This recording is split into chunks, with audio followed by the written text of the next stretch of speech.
એમ એ બાળક રજક કરે છે અને માંથી ઉદાર દિલ વાળો માણસ પાછળ આવ્યો એને એમ થાય કે લાવ અપાવી દઉં, પણ એની માં હારે છે એટલે ઉદાર દિલ વાળો માણસ મજબૂત છે. એની માં હારે હોય ક્યાં સુધી હું અપાવી કેમ શકું?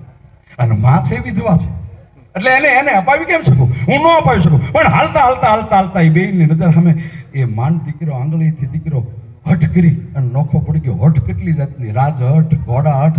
ઘોડું હઠી જાય ને પછી ગમે એટલી તલવાર મારો તો ઘોડું આગળ ન હાલે, પાછળ જ આવે. ઘોડું છે ને એવી વસ્તુ. એમ સ્ત્રી હઠ. એક સાડી 100 રૂપિયાની માંગીને તમે આપી દો તો વાંધો નહીં, બીજે દી તમે 5000ની સાડી આપો તો એમ કે નહીં. આમાં અનુભવ હશે લગભગ. એમ યોગી હઠ, રાજ હઠ અને બાળક હઠ. એ બાળકે હઠ કરી અને હટ કરીને દીકરો આંગળીથી નોખો પડી ગયો. મારે ટૂંકમાં આપણે બે શબ્દો કહેવા છે. એ નોખો પડી ગયો અને નોખા પડી ગયા પછી માં દીકરો નોખા પડી ગયા પછી મળવા પામ્યાની માણસમાં જેમ પાણીમાં ઓવળે જેમ વસ્તુ સડી જાય એમ દીકરો સડી ગયો. દીકરાને દોડીને ઉદાર દિલ વાળા માણસે તીડી અને 7 વર્ષના દીકરાને કાખમાં બેહાર્યો.